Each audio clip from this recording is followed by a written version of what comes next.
results tomorrow. Neil Vogel needs little introduction to an audience like this. In the last 6 years, he's been leading one of the great turnarounds in publishing. He's been transforming About.com from an obsolete guide-driven morass of hubs to a multi-brand service content juggernaut that's been growing exponentially in traffic, in revenue, in staff, and also in multiple acquisitions.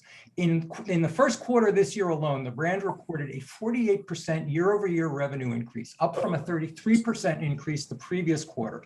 And while other publishers trim their sales, Dotdash added 200 employees during the pandemic and still has 80 spots opening. So Neil, where are we finding you today, and where do we send the resumes?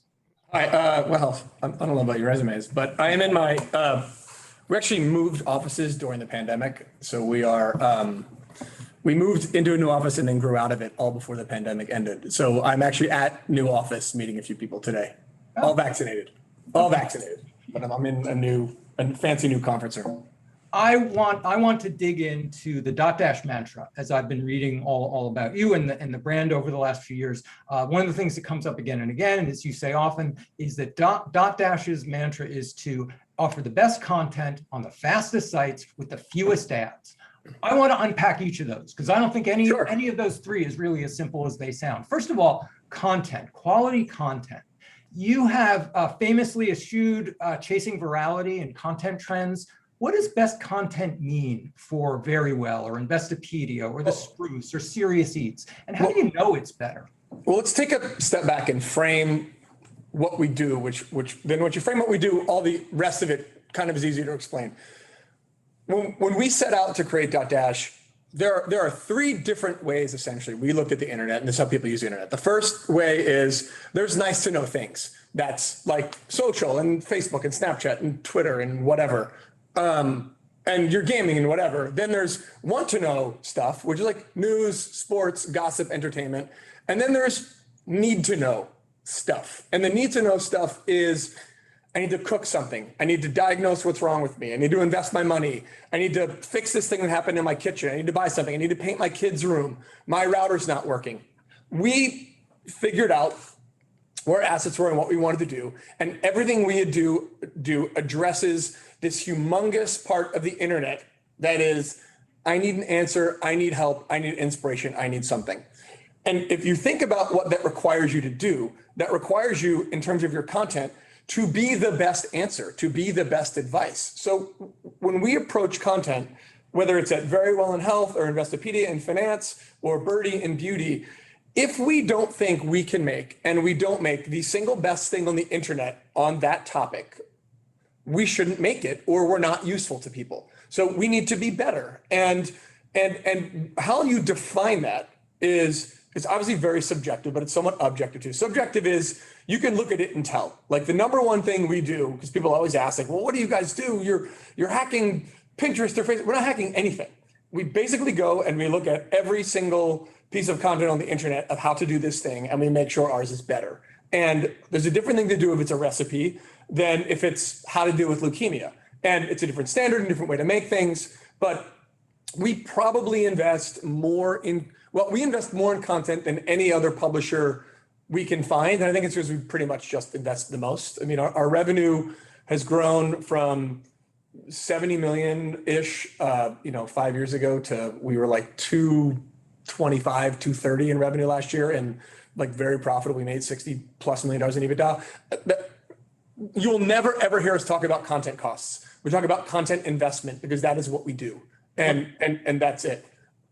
But let me pin you down on a couple of things. First of all, when you say quality, when you say that you're actually looking at other people's content, is that actually systematized? Do you actually have a set of tools whereby you are really doing active comparisons between what's on your site and what's on others and determining? Yes, here's the first thing I would say. I would say never trust a publisher who brags about their technology, because it's just not true. But we've invested a tremendous amount of money building tools so we can do these things, building tools to ensure that, look, if you say you're going to be the best and you work for Barry Diller, you better do the best, or that doesn't really work out. So for instance, take like recipes on the internet, and we own a bunch of really big food sites, Spruce Eats, Simply Recipes, Serious Eats, and Liquor.com. 3 or 4 years ago, to have a successful recipe, all you had to have was like a list of ingredients, some step-by-step stuff. But then what we figured out and what we've developed is you don't need that. You need that plus step-by-step photography, plus a video, plus it has to be made and tested by a chef. Plus it needs nutrition information. Plus you need to be able to size up and size down the recipe, which is very hard to do because it's not linear. You have to do comments. You have to do all of these things to make you the best. And then when you do it, it has to be tested by the best chef and written by the best recipe creator on a domain that people really, really trust, that is fast, where the advertising is respectful. And if you can do all of those things, you have a recipe to be the best. And that's just food. And we do this in our systems in each of our verticals, which is health, finance, food and drink, home, tech, travel, beauty, to try and figure out what is the best. Now, we're obviously not the best at everything because otherwise we'd be the biggest at everything. And we're not really the biggest at anything, but we are the fastest growing. Tell me a little bit more about how the ecosystem, the distribution ecosystem rewards that quality as you're defining it. So why doesn't clickbait win out over you? Look, I think in the end, if you're going to be a publisher, you're going to have to learn to play ball with algorithms in general, and you're going to have to choose the ones that suit you. We've never been like a virality entertainment, like what are the 13 ways to know you grew up in Philadelphia? You won't believe how funny the sixth one is. Like, who cares? That stuff is worthless, and the virality of that stuff is essentially worthless. So if you build really quality stuff, the algorithms that reward quality stuff that we care about, Apple News, Pinterest, Flipboard, Google, you will do fine because those algorithms are specifically for people that want the best thing on a topic. Not they want to be entertained and amused, not they want to be something else, but like, I want to learn what I want to learn about this topic because I need to make my life better. I have to invest time here. Like, Pinterest does not want to send you to something that's not representative of that image. Like, Google wants to, all they want to do is super simple, give you the best response to your query. And if we are successfully the best things online for our topics, we will do fine with these algorithms. And again, as a publisher, you have to realize that Pinterest, Google, they have no feelings, they have no emotions. Facebook owes you nothing. Twitter owes you nothing. Like, they will do what is best for them at all times. So be wary of people who complain about algorithms. It's because they were doing something the algorithm didn't want. If you were hacking an algorithm for virality or hacking an algorithm for Google, you're going to lose in the long term because that's not in the interest of a user. And they all want to keep their users happy. You also mentioned that site speed is important. How so? Is it more important to the algorithm? Is it really important to the user?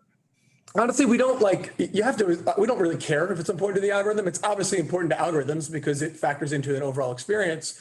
What we found is when sites are super fast, people like them more and they do more things and they come back more often. And think about yourself. Do you want to wait for something to load or do you want it to load immediately? And we've made like a tremendous number. I would, again, I'd be wary of publishers bragging about technology, but I'll brag about technology for a minute.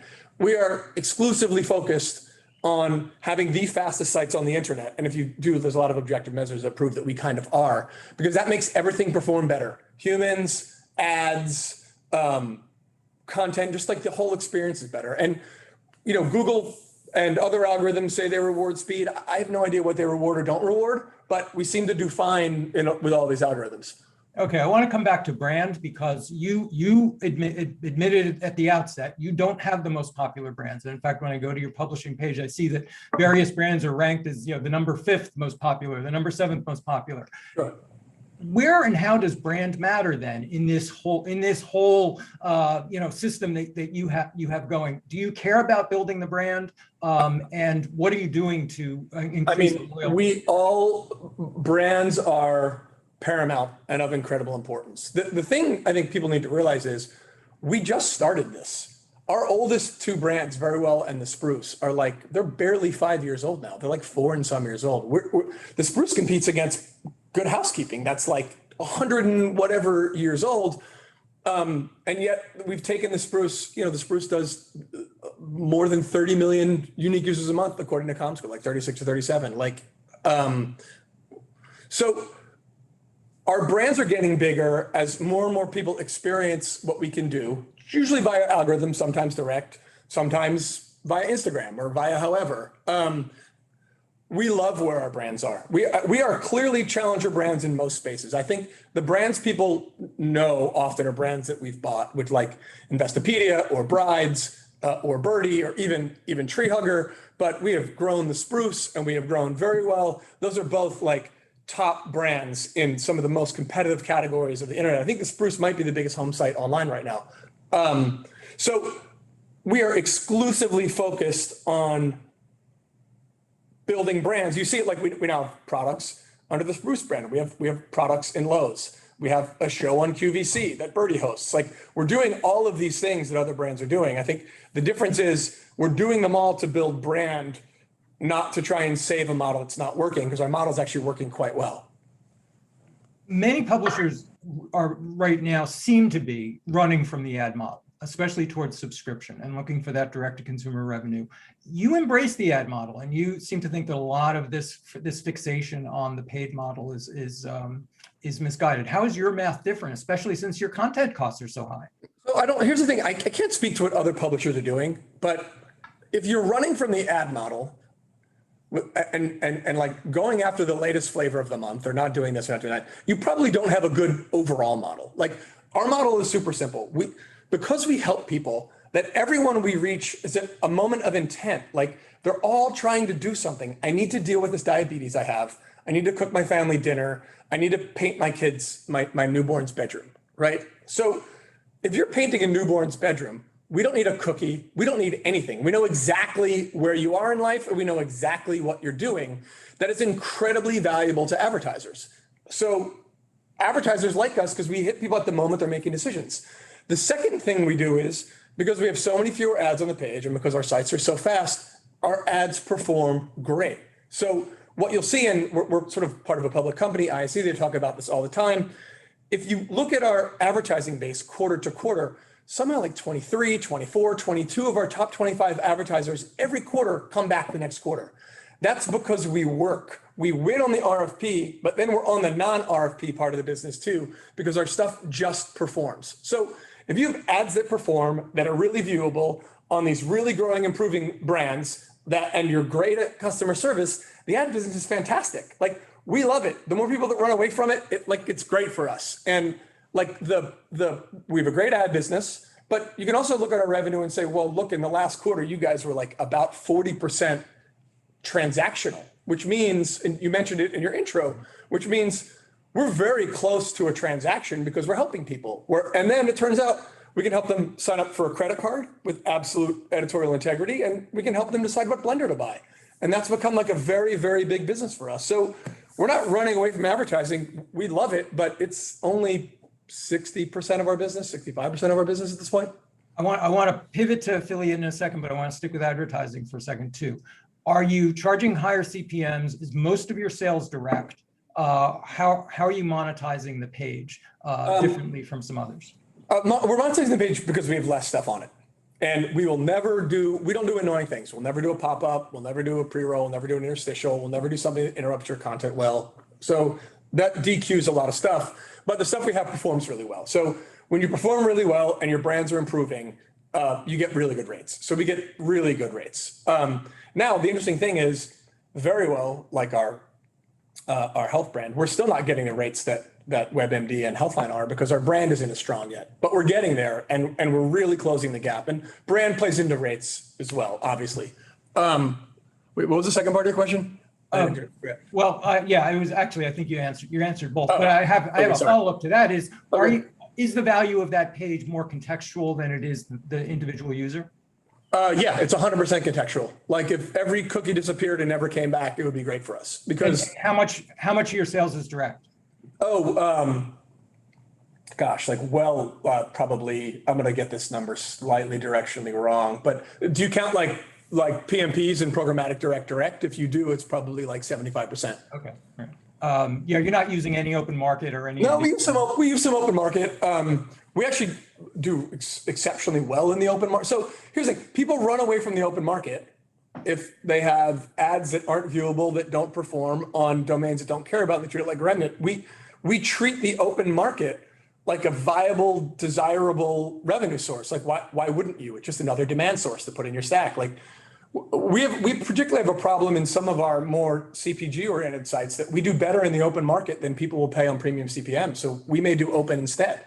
But we have no preference on the ad stack, how we sell something. We're just trying to optimize the amount of money we make on each page, given like the parameters we perform under. So you mentioned the affiliate revenue, 40%, which is substantial. What are the key drivers for growth here? What have you learned about making that stream work and not work? So to be clear, it's not, I mean, it's not all, we call it performance marketing. It's not really all affiliate because, right, if you are delivering a qualified lead to someone who's marketing credit cards, it's different than if you're sending someone to go buy a refrigerator at a big home retailer. The reason that I think we've grown so much in our things work is, again, we're at this point of intent, right? So we're somewhat down the purchase funnel and the kinds of things we're dealing with, we're helping our users with. So that helps us get near the purchase. But what we really do is we take guides, ratings, reviews of products and services incredibly seriously. It is fully editorial. There's not a single editorial person anywhere in our organization that has any idea of the economic arrangements we have if we take something to a sale or to a sign up.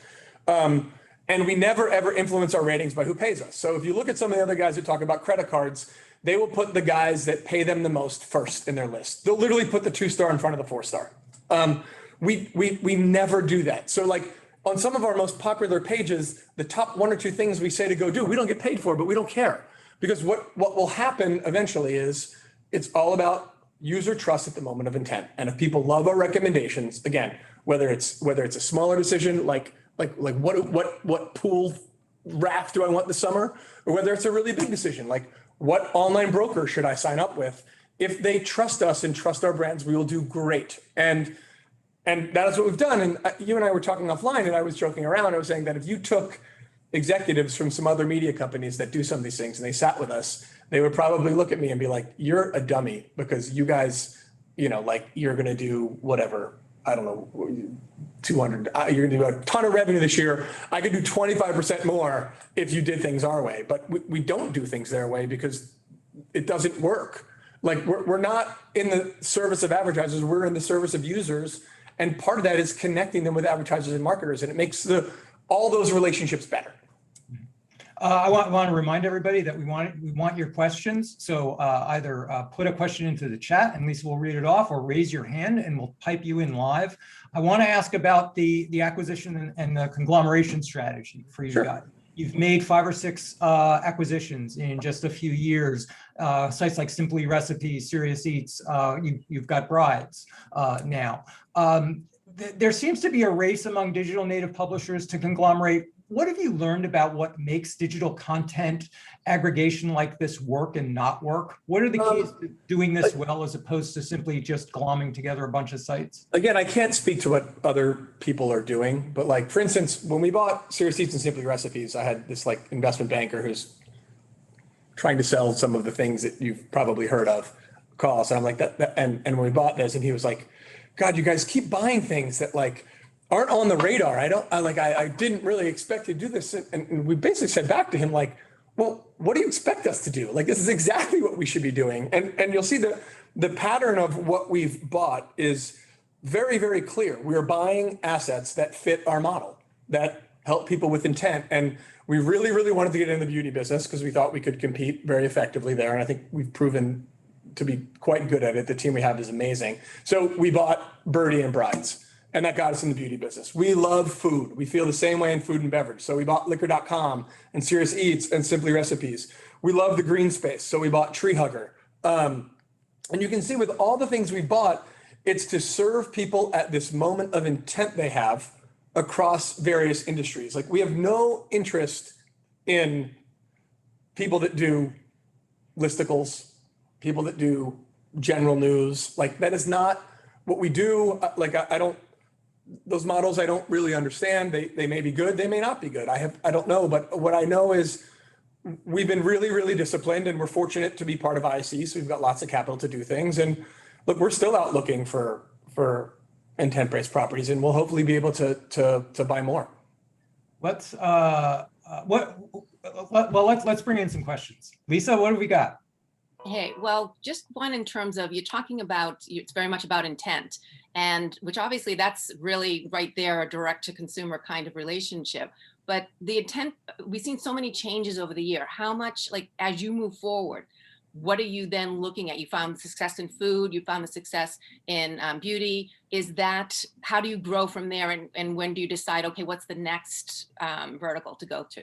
Sure, I think that's a really good question. So the first thing is, if we look at our verticals now, and these are the same questions I have to answer for Barry Diller and Joey Levin. If you look in health, Verywell is still half the size of WebMD and Healthline, the two biggest players. And we think we do a better job than them. It just takes some time. If you look in food, you add all our properties up together, we're less than half the size of All Recipes. So, and you can do this in each of our, in beauty, it's the same thing. Like, you do this in each of our verticals, there is so much organic growth we have to do things.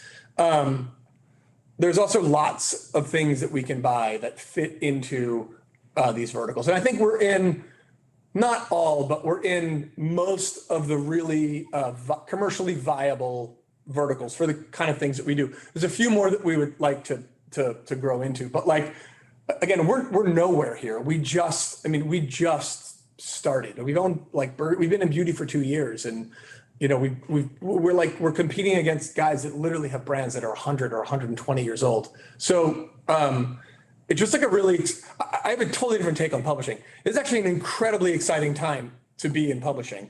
I think the narrative is being driven by maybe media people not talking about who's doing a good job. Like, Meredith's doing a good job. Red Ventures is doing a great job. Like, J2 is doing a good job. Hearst is doing a good job. And there's a lot of things written about people who are like on their latest pivot to do their latest thing that's going to be totally different than the thing they were doing a year ago. There's a number of people who are like really good, disciplined operators that are growing really, really well. Those are the guys to look at. Like, those are the ones to take cues from. Like, those are the guys that we study. And like, publishing's growing, advertising's growing. You said it, like, it's intent driven, like DTC kind of like getting people down the funnel thing is really growing. The internet's still growing, and we're a baby in all these huge categories. So like, we love where we are, and it'll be some combination of organic and buying things. We've tended to buy things when they're very small and grow them, because that's what we've been able to do. But I think we've said this to Wall Street people, it's a bit of a different audience. We're ready to take bigger bites, and I wouldn't be surprised if we did, but you know, deals are hard. I wanted to ask specifically about video, because we really didn't talk about it. As a part of your media mix, how important is video? It's incredibly important, but I would put this back in the flavor of the month category.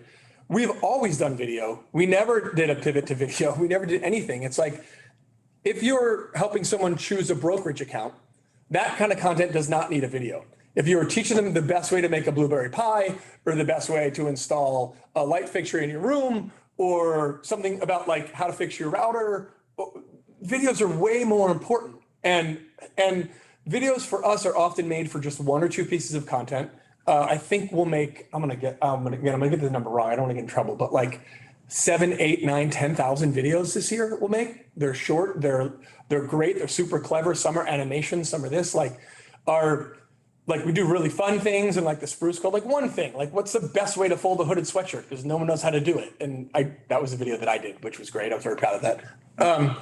But video is an incredibly important part of our strategy, but we would never have like a video P&L. We have a content investment budget, and then we have to decide, well, does that article on Verywell that it shows how to do downward dog, does that need a video? Does that need a GIF? Does that need a series of pictures? Does that need audio? Does that need something else?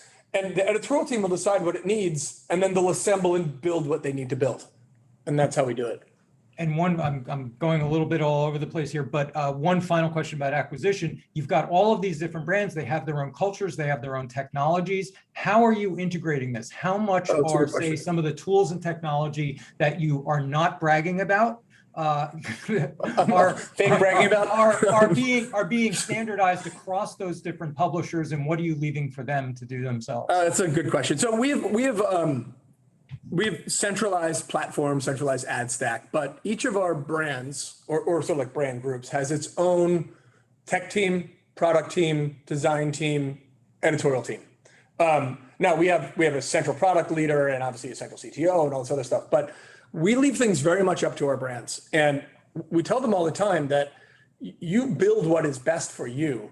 We could not care less if we can use it somewhere else. And what you end up with is, I mean, what we learned and what we frankly did very wrong when we first started with Dotdash is if you're talking about treatments for leukemia and you're also like trying to figure out, you know, like how to make a coconut cream pie, that needs a very different experience and a very different set of tools. So sometimes they can share tools, sometimes they can't, but we let them be built in the brands and then people can pick and choose if they want to use it. And if it's important, it's up for the brands to prioritize how to use their resources and what to build. And sometimes we share, sometimes we don't, but platforms are common. Platforms are common. Neil Vogel, it is always a treat talking to you. Thanks so much for joining us. Thank you.